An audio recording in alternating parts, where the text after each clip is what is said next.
Hello students, SV children academy की online classes में आपका स्वागत है। 12th क्लास के अंदर आज हम पढ़ेंगे सेल्फ स्थिरांक क्या होता है।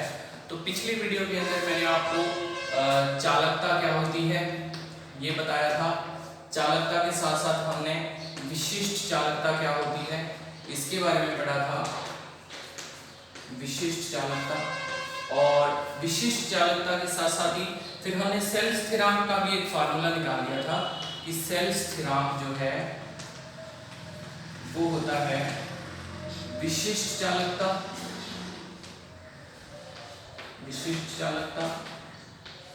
बटा चालकता। ठीक है, ये होता है। इस फार्मूले को आपने कल के वीडियो के अंदर ऐसे पढ़ा हुआ, कपा अपॉन सी ऐसे पढ़ा हुआ। ठीक है, विशिष्ट चालकता और चालकता, और इस पे शायद हमने एक न्यूमेरिकल भी कर लिया था लास्ट वीडियो के अंदर। अब सेल कांस्टेंट जो है ना, होता क्या है, सेल कांस्टेंट का एक और भी फार्मूला है। सेल स्थिरांक बराबर होता है L अपॉन A। ठीक है, L अपॉन A। तो L जो है वो लेंथ होती है और A जो है वो अनुप्रस्थ काट क्षेत्रफल या फिर एरिया अपन कह सकते हैं, क्षेत्रफल कह सकते हैं। तो जैसे इसकी जो है वो यूनिट cm होगी तो ये cm स्क्वायर हो जाएगा। तो अगर हम सेल स्थिरांक की इकाई देखें तो ये cm जब ऊपर जाएगा तो सेंटीमीटर इनवर्स जो है वो बच जाएगा यहाँ पर। ठीक है भाई, तो ये सेल कांस्टेंट है और इसके ऊपर सवाल जो है वो भी लगभग कल मैंने आपको करवा दिया था। अब सेल स्थिरांक के बाद में फिर एक और फार्मूला आता है छोटा सा, वो अपन सीख लेते हैं और फिर हम उस पर सवाल करेंगे कि सवाल किस प्रकार से आएंगे। देखिए, सेल स्थिरांक के बाद में बात करते हैं मोलर चालकता के बारे में। तो मोलर चालकता होती है lambda m is equal to kappa into 1000 बटा सी। यहां पर आपको ध्यान रखना है कि ये जो नीचे ये सी लिखा हुआ है ना, ये सी जो है वो चालकता नहीं है। जब भी सवाल आएगा तो सी जो है ये चालकता नहीं है, ये वास्तव में सांद्रता है। ठीक है, तो बस एक फार्मूला ये और एक फार्मूला मैं और लिखवा रहा हूं। इन दोनों में आपने ध्यान रखना है कि ये जो है सी जो है वो सांद्रता है, चालकता नहीं है। कई बुक्स के अंदर यहाँ पर सी लिखा ही नहीं जाता, वो m लिख देते हैं। तो फिर m का मतलब भी सांद्रता होगी और सांद्रता किसमें, मोल में होगी, यानी कि ये मोलरता लिखी हुई है बेसिकली। तो आप c नहीं लिखना चाहते तो m लिख लो, तो ये m हो जाएगा। ठीक है, m का मतलब क्या है यहाँ पर, मोलरता। बात क्लियर हुई। फिर उसके बाद में मोलर चालकता के बाद में दूसरा फार्मूला आता है तुल्यांकी चालकता। ठीक है, तुल्यांकी चालकता। तो तुल्यांकी चालकता बेसिकली क्या होती है, लैम्डा EQ इंग्लिश में इक्विवेलेंट वेट कहा जाता है तुल्यांकी भार को। तो lambda EQ is equal to kappa into 1000 बटा, यहां पर आ जाएगा n का मतलब होता है नॉर्मलता। नॉर्मल, ठीक है, ये नॉर्मल है, कपा इंटू 1000 बटा n। बात क्लियर हुई। तो ये तो अपने फार्मूले हैं, इनको ऐसे डायरेक्ट याद कर लेना है। मोलर चालकता, तुल्यांकी चालकता जो है बढ़ती हैं घटती हैं, वो क्या चीजें हैं वो हम नेक्स्ट वीडियो के अंदर करेंगे। अब इसके ऊपर न्यूमेरिकल आपको किस प्रकार से आता है वो मैं बात बताता हूँ आपको। तो देखिए न्यूमेरिकल जो है वो किस तरीके से इसके ऊपर आएंगे। देखिए यहाँ पर जैसे एक न्यूमेरिकल दिया हुआ है कि 0.05 m विद्युत अपघट्य है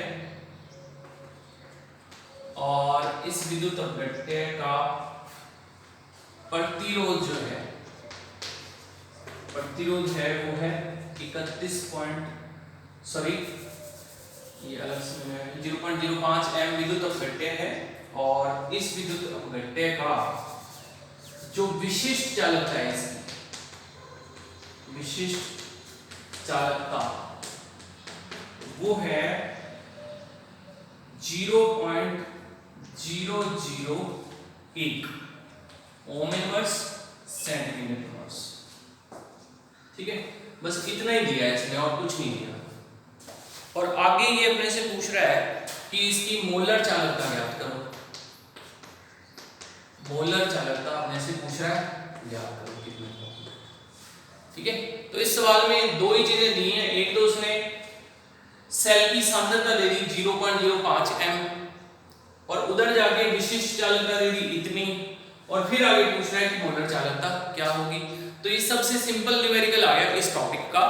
इसमें क्या पूछा है, मोलर चालकता पूछी है। मोलर चालकता का फार्मूला देखो, lambda m is equal to kappa into 1000 बटा m।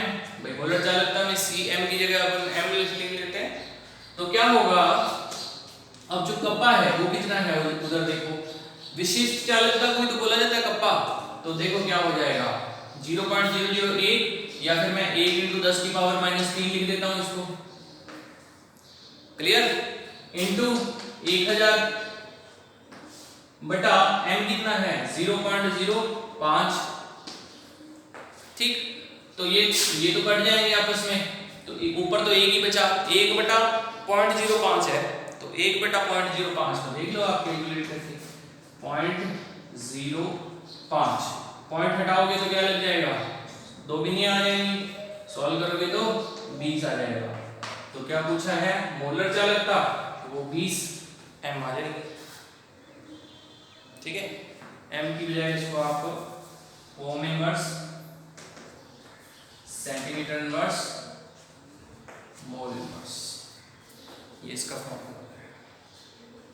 ठीक है, सेंटीमीटर स्क्वायर आ जाएगा। इस तरीके से आपको ये सवाल कर लेंगे। ठीक है, ऐसे ही जब वो तुल्यांक की चालकता कहेगा तो यहां पर ना m की बजाय n लिखा होगा, बस और कुछ भी नहीं है। यहां पर जो मोलर विलियन दिया हुआ है ना, मोलर विलियन की जगह नॉर्मल विलियन दिया होगा, और नॉर्मल विलियन से ये इस प्रकार से इसका आंसर आ जाएगा। कर लोगे इसको, चलिए। अब इसके बाद में न्यूमेरिकल जो है वो तो यहाँ पर इतने ही है, और अपन कर लेंगे कुछ इसमें थियोरेटिकल चीजें हैं, वो मैं आपको बता रहा हूँ इसमें, कि इसके अंदर एक क्वेश्चन आता है मोलर चालकता और विशिष्ट चालकता। ठीक है, मोलर चालकता और विशिष्ट चालकता पे एक क्वेश्चन आएगा आपसे। ठीक है, तो वो क्वेश्चन समझना है अपने को। देखो, अपने पहले विशिष्ट चालकता की बात करते हैं कि क्या होती है। विशिष्ट चालकता वास्तव में क्या होता है कि एक एरिया होता है, मान लेते हैं ये 1 सेंटीमीटर, ये 1 सेंटीमीटर, ये 1 सेंटीमीटर, और इसके अंदर जो विलियन भरा हुआ है उसकी मोलरता कितनी है, 1 मोल। तो सारा कुछ क्या है, एक ही है। ठीक है, या फिर हम ऐसे कहते हैं कि एरिया जो है वो ये है, इस एरिया में जो सांद्रता, जो इसकी चालकता होगी वो विशिष्ट चालकता होगी। समझ में आई ना बात। तो देखो, ये मान लिया ये कोई बड़ा सारा कंटेनर है, इसका ये एरिया जो है वो 1 सेंटीमीटर है।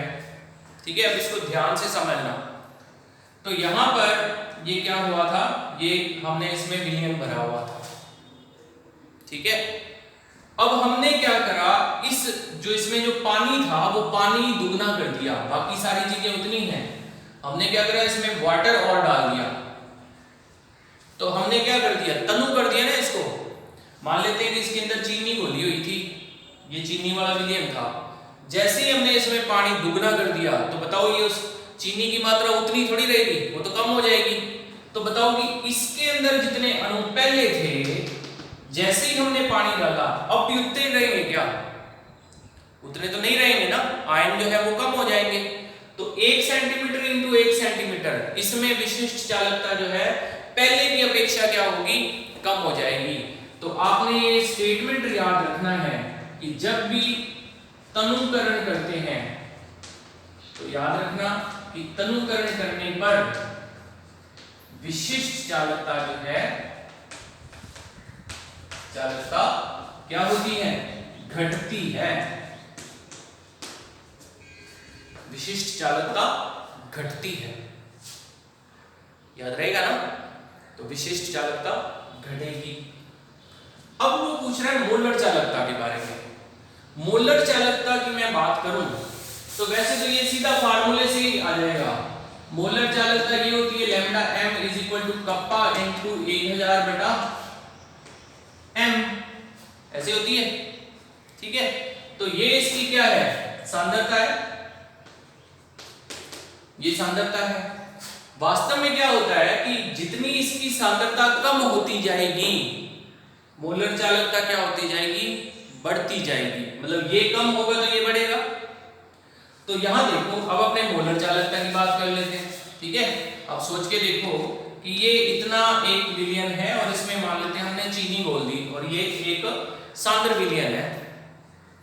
अब इसको आपने डबल कर दिया, तो चीनी तो उतनी है, पानी डबल कर दिया, तो इसका मतलब सांद्रता क्या हो गई है, ये कम होगी ना। देखो सांद्रता कम हो गई है, सांद्रता कम होगी तो क्या हो जाएगा, मोलर चालकता क्या हो जाएगी, बढ़ जाएगी। सांद्रता कम होने पर होता क्या है, सांद्रता एक्चुअल में जब कम होगी तो उससे क्या होगा, आयन जो है वो दूर दूर हो जाएंगे। आयन दूर दूर हो जाएंगे तो उनकी गति बढ़ जाएगी, गति बढ़ने से मोलर चालकता बढ़ जाएगी।